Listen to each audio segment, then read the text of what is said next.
CM Chandrababu పాలనలో ఉద్యోగులకు ఈ ఉగాది చప్పగా, చేదుగా సాగుతుందని, ఎలాంటి తీపి సంతోషాలు ఇవ్వడం లేదని Andhra Pradesh government employees federation chairman Kakarla Venkatarama Reddy ఆవేదన వ్యక్తం చేశారు.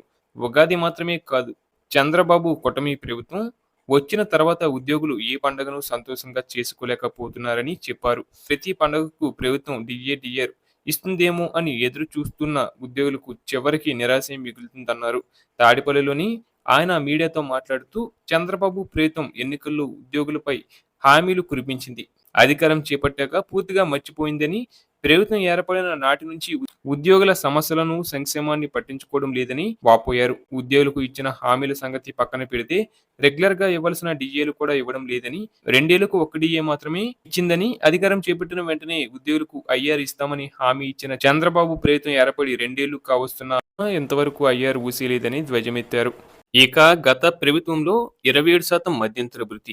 2019లో అప్పటి ప్రభుత్వం ఎన్నికల్లో హామీ ఇచ్చిన 27% మధ్యంతర భృతిని మొదటి కేబినెట్లోని ఆమోదించి 2019 జూలై 1 నుంచి ఉద్యోగులకు జీతంతో కలిపి ఐఆర్ ఇచ్చిందని తెలిపారు.